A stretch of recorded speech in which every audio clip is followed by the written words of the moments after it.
Здравейте хора, аз съм Неда и днес ще снимам клипче за как да си направите тетрадка, колаж. Тя няма да е същата с снимки, но ще е по-различна, защото реших да направя нещо по-различно.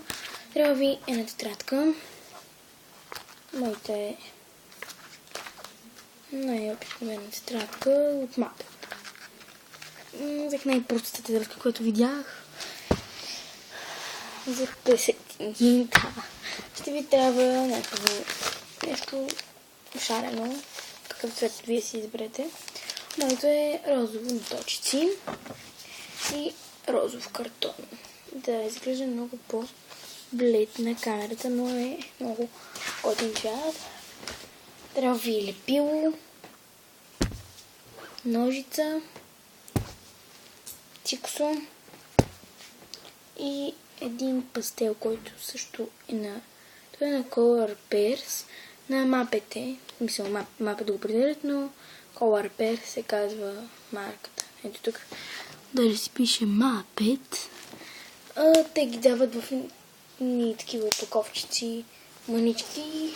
Аз съм ви показвала в други клипчета всъщност. Дават ги в ни такива опаковчици, манички, да пробва, иначе ги има в огромни пакети. Преди да купиш огромния пакет, виж дали ти харесва самия продукт. И да, нека започваме.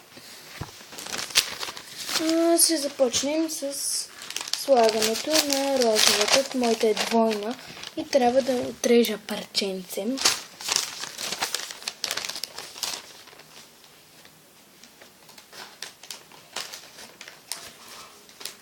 Ще отрежа по-голямо парче, за да видя колко ще ми трябва. Това е една тетрадка, която ще ми бъде по литература. Просто реших да е малко по-хепи и заради това взех нея. И литературата е готин предмет.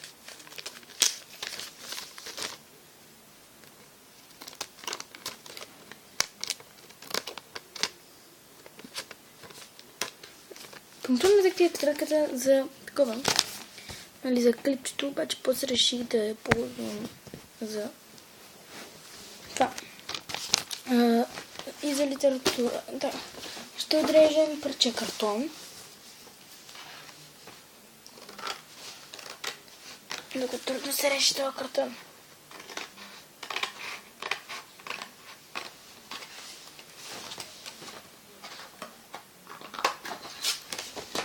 Така, аз отрезах това по-голямо парче картон. Него ще сложа ето тук.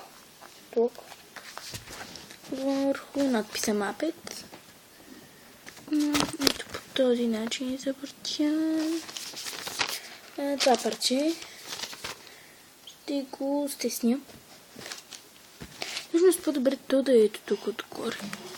Обаче трябваше да бъде двойно, за да е по-плътно. Да, към предвой.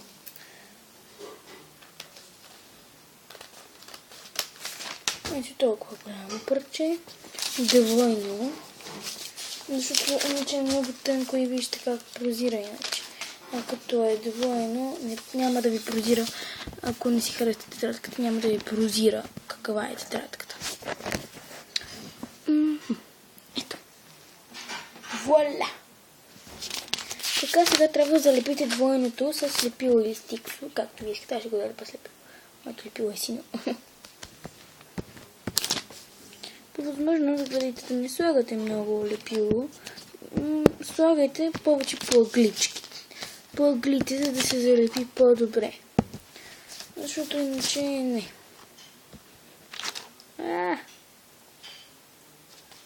Влезе ми лепило по ногтя.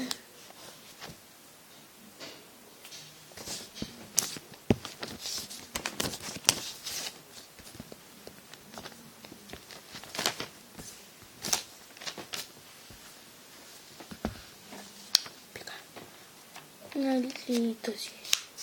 Моето си е прегърнато, така че просто трябва да го свия по прегъвката. После, ако има някакви стърчащи отстрани, ги оправяте с ножичката.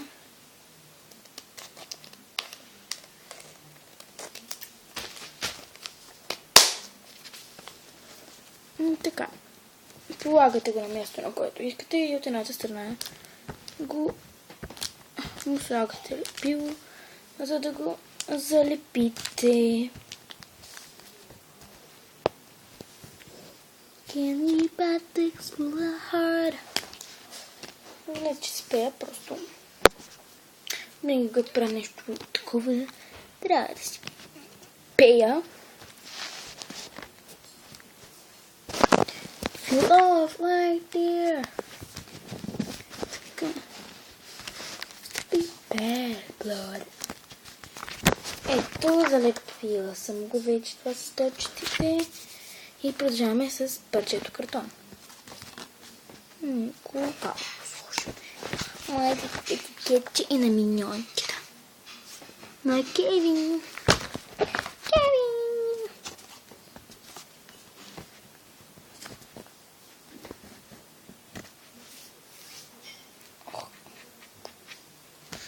Аз мисля да сложим моето розово парче. Леко ще покрие точици.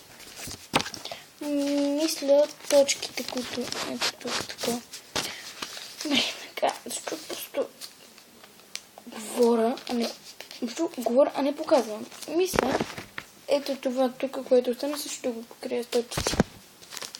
Ще стане сладко. Сложим още точки. Добре, като начало да изравним всички страни.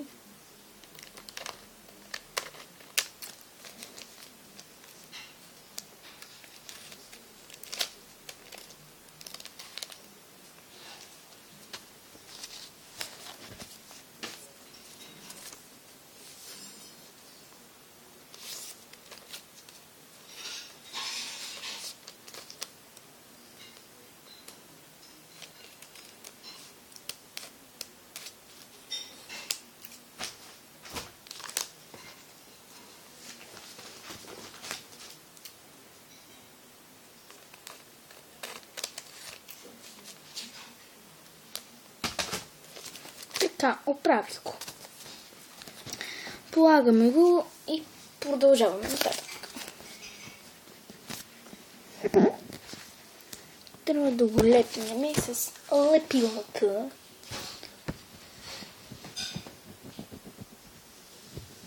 Аз направо лепя върху корицата този път, защото мястото ми е контурирано.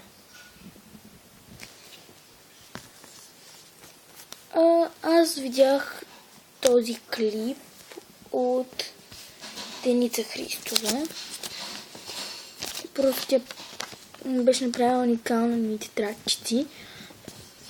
И тя има един giveaway с раничките, нали, който следи Деница. Giveaway да спечелят едни ранички. Аз имам една такава раница. Не спечелена от нея. Пожелавам късмет на тези, които участват в giveaway-чето. Така, ето, така се получава. Взимате розовото картонче, бръкнах си в окото. Стана перфектно. Ауч. Така, полагате лепило върху картона този път. Ужас. Лепилото ми стига сини следи. Обаче после таковата се попиват. Обаче все пак и гафно.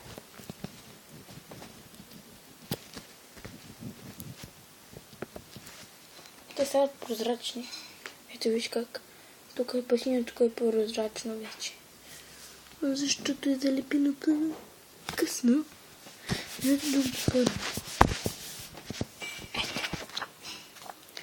И сега е ред на червения маркер, който е много хитро и измислено според мен.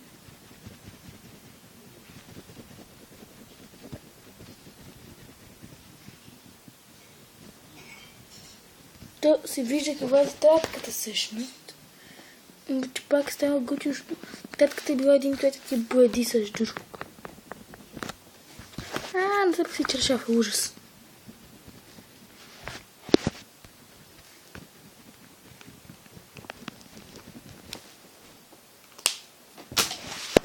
Ето го. Чершах ми стана от родов червени. Ето. Така. Ако искате, аз ще го направя.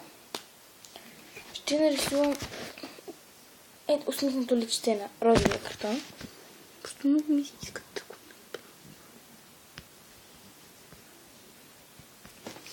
направя. Стана сладко. Вижте го. Сега е ред на ламината.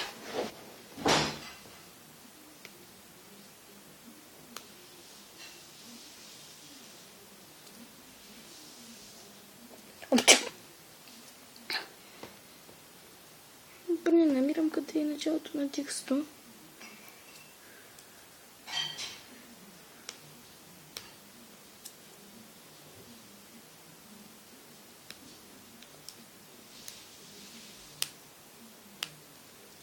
Също, хубаво е нали да направите ламината, защото иначе става гадно, защото по време на годината може да ви се отлепи някоя част и става гадно. Когато нямате лепило в себе си да залепите. Извинете ме за една секундичка, отивам за мебилото тиксо.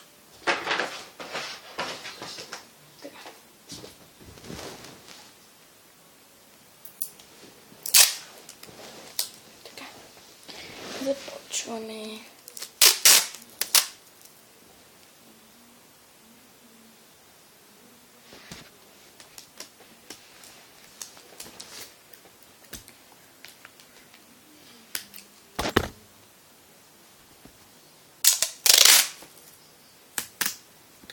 Трябва да налепите цялата тетрадка. За да стане по-хубава.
Така, според мен частта с текстото е най-гадната, защото трябва да се прави много време.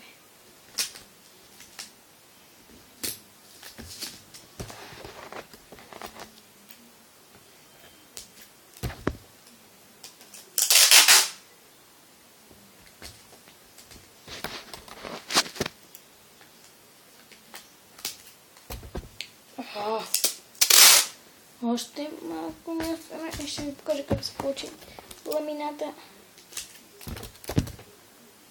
Обаче трябва да гледате да не минавате през етикета, защото аз мога да мина, защото съм си написала.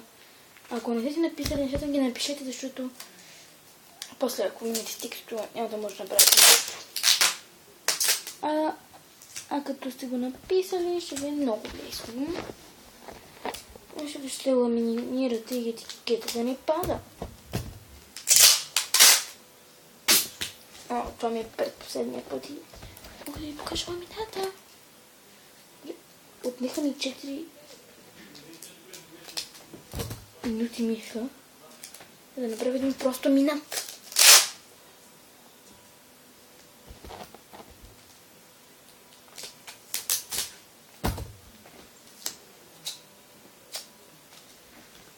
Ето е и завършена тетрадката. Надявам се клипа да ви е харесал и да, това беше.